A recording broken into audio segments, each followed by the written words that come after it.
Hello students, welcome back to my channel. हम अब continue करने जा रहे हैं द नेगोशिएबल इंस्ट्रूमेंट एक्ट। उसमें अगला पोर्शन जो अब है हमारा dishonour of cheques for insufficiency of funds in accounts. बच्चों, इससे पहले कि मैं ये टॉपिक कराऊँ, आपको एक बार याद दिला देना चाहता हूँ कि यदि अभी तक आपने मेरे चैनल को सब्सक्राइब नहीं किया हुआ तो आप मेरे चैनल को सब्सक्राइब ज़रूर कर लीजिए।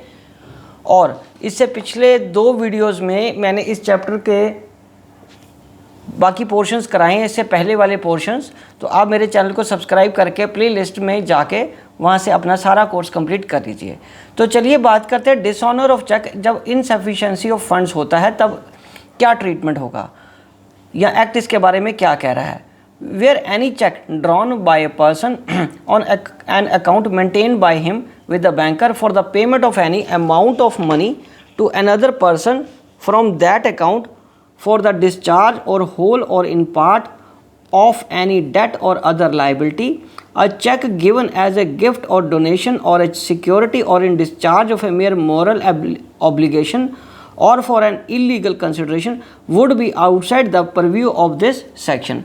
मतलब इसमें जब insufficient होगा अमाउंट तब क्या करना है, और वो पेमेंट करने के लायक मेंटेन किसके लिए करता है account, for payment of any amount of money, किसी अनदर पर्सन को अकाउंट में पैसे से देना, और फॉर डिस्चार्ज इन होल, थोड़ा पार्ट या पूरा पार्ट अपनी लाइबिलिटी का, बट वो कोई गिफ्ट या डोनेशन नहीं होना चाहिए, सिक्योरिटी या मॉरल ऑब्लिगेशन नहीं होनी चाहिए, ना ही इलीगल कंसिडरेशन होनी चाहिए। So is returned by the bank unpaid, वो बैंक से अनपेड हो जाएगा इधर because of amount of money standing to the credit of that account is sufficient, जहाँ तो पैसे कम हैं, that it exceeds the amount arranged to be paid from the account by an agreement made with the bank, जहाँ तो फिर वो bank जो कि उसके साथ एग्रीमेंट हुआ था ड्रॉर का, वो अमाउंट अरेंज नहीं कर पाया। Such person shall be deemed to have committed an offence for shall be punished with the imprisonment for a term which may extend for 2 years or with fine which may extend to twice the amount of the check or with the both। मतलब कि एक व्यक्ति ने यदि अपना account बनाया हुआ है और उस अकाउंट में उसको पैसे रखे हुए हैं, और अगर उसने अपना होल या कोई पार्ट पे करना है किसी डेट का या लाइबिलिटी का, तो बैंक उसका चेक अगर लौटा रहा है इनसफिशिएंसी ऑफ फंड की वजह से या पैसे उसमें नहीं है, तो उसको फाइन और जेल दोनों हो सकते हैं। When section 138 shall not be apply, कब ये सेक्शन इस्तेमाल नहीं होगा, एप्लीकेबल नहीं होगा, when check presented within a valid period, the check has been presented to the bank within the period of 3 months। हाँ, अगर वो 3 मंथ्स के अंदर हुआ है, यदि वो 3 मंथ्स के बाद हुआ है तब ये सेक्शन एप्लीकेबल नहीं होगा। Demand for payment through notice the payee और the holder in due course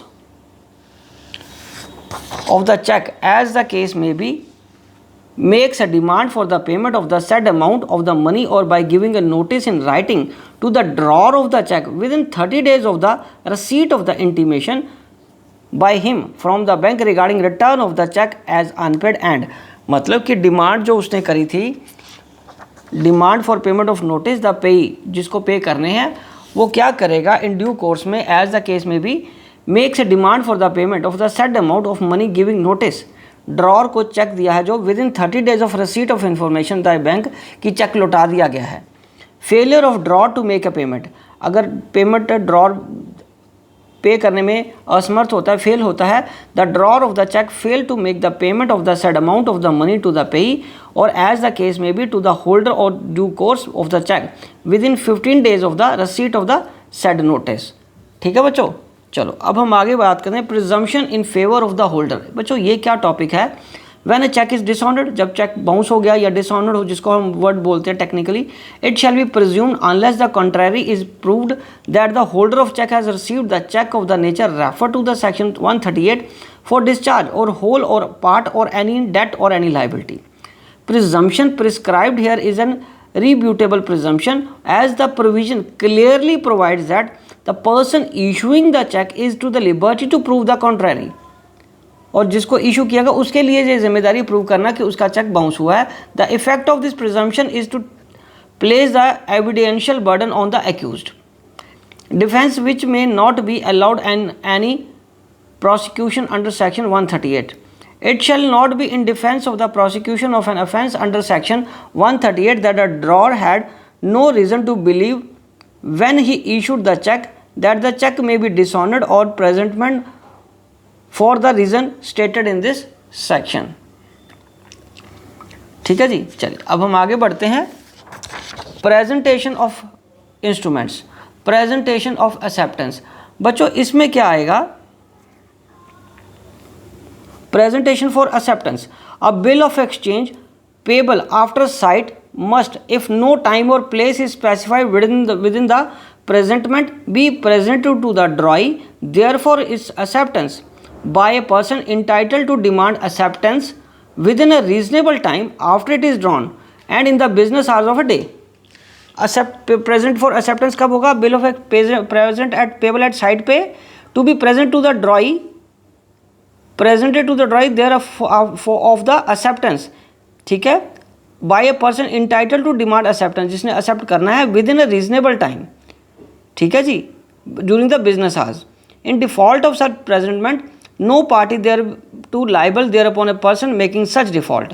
if the drawee cannot after reasonable search he found the bill is dishonoured. ठीक है बेटा, if the bill is directed to a drawee for a particular place it must be present at that place and if the due date of presentment he can not, अगर उस date को उस जगह पे नहीं प्रेजेंट कर पाया after reasonable search he be found there the bill is dishonoured. ठीक है बच्चों, where authorised by the agreement और usage a presentment through the post office by means of registered letter is sufficient. ठीक है जी। आगे presentment of promissory note for site.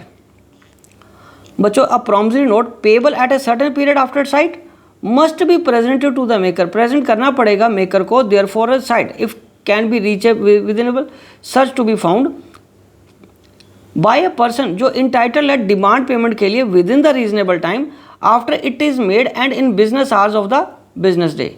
In default of such presentment no party thereto is liable thereon to the person making such default.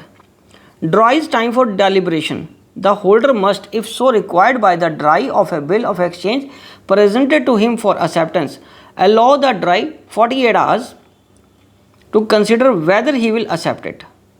presentment for payment के लिए promissory note, bills of exchange या checks है जो भी must be presented for the payment to the maker, acceptor or the drawee thereof respectively by or on behalf of the holder of as hereinafter provided। In default of such presentment, यदि वो present ही नहीं कर पाया the other parties thereto are not liable to thereon to such holders. When authorised by an agreement और usage a presentment through the post office by mean of a registered letter is sufficient. चलो इसकी exceptions क्या है? जब एक promissory note payable on demand है and not payable at a specified place, no presentment is necessary in order to change charge the maker thereof. अब hours of presentment क्या है? Must be during the usual hours of the business and if a bankers within the banking hours. Presentment for payment of the instrument payable after date or sight. बच्चों a promissory note or bill of exchange made payable at a specified period after date or sight thereof must be presented for payment eight maturity. Payment of promissory note payable by installment. A promissory note payable by installment must be presented for payment on the third day, मतलब 3 दिन grace दी जाएगी after the date fixed for payment of such instalment and non payment of such payment has the same effect of as non payment of a note of at maturity. आगे बच्चों presentment for payment of instrument payable at specified place and not elsewhere. A promissory note, a bills of exchange, a check made, drawn or accepted payable at a specified place and not elsewhere must, in order to charge any party thereto, be presented for payment at that place। और जो instrument payable at specified place पे है, अब promissory note or bills of exchange made, drawn or accepted payable at a specified place must be in order to charge the maker को charge करना है, drawer को be presented for payment at that place. और उसके बाद बच्चों presentment where no exclusive place specified, जब कोई प्लेस स्पेसिफाइड नहीं की गई under section 68 and 69 must be presented at a place of business or the usual residence of the maker, drawer, acceptor thereof as the case may be। ठीक है students, चलिए अब हम आगे बढ़ते हैं। Presentment when maker etcetera has no place of business or residence. If the maker drawee acceptor of a negotiable instrument has no known place for business or fixed residence and no place for specified in the instrument for presentment for the acceptance of such payment, इस तरीके की जो payment है whenever person he can be found, जहाँ भी उसको मिले वहाँ प्रेजेंट किया जा सकता है। ठीक है बच्चों, चलो अब हम आगे बढ़ते हैं। Presentment of cheque to charge drawer. Subject to the provision of Section 84, a check must be, in order to charge the drawer, be presented at the bank upon which it is drawn before the relation between the drawer and his banker has been altered to the produce of the drawer। और उसके बाद बच्चों, presentment of check to charge any other person। A check must, in order to charge any other person except the drawer, be presented within reasonable time after delivery thereof by such person। और presentment of instrument payable on demand क्या बच्चों? Subject to the provisions of the section 31, a negotiable instrument payable on demand must be presented for payment within a reasonable time after it is received by the holder। और बच्चों, presentment or by or to agent representative of the deceased or the assignee of the insolvent। Presentment for acceptance or payment may be made to be duly authorized agent of the drawer, maker or acceptor, as the case may be, where the drawee, maker or acceptor मर चुका है या died हो चुका है, मतलब to his legal representative, और where he has been declared insolvent तो उसके असाइनी को। ठीक है जी। Excuse for delay in presentment क्या है?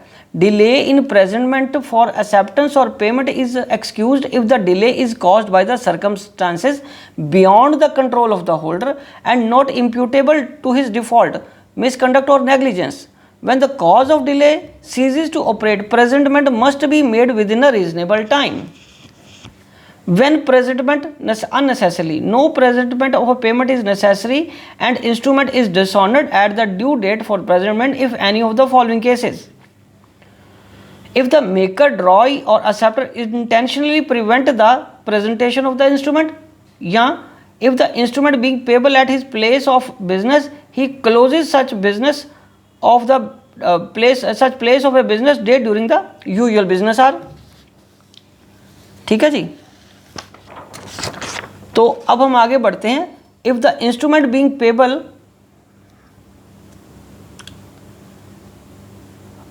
at the some other specified place, neither he nor any other person authorized to pay it attends at such place during the usual business hour। और यदि instrument not being payable at any specified place, he cannot after due date such found। ठीक है, he cannot after due such be found। हाँ, उसके बाद है बेटा B क्या है? As against any party sought to be charged therewith if he has engaged to pay notwithstanding non-presentment। As against any party, if any maturity, any knowledge that the instrument has not been presented, he makes a part of payment on account of the amount due to the instrument, or promises to pay the amount due therein in whole or any part, or otherwise waives his right to take advantage of any default in presentment for payment as against the drawer, if the drawer couldn't suffer damage from the want of such presentment। Liability for banker for negligibility dealing with the bill presented for payment।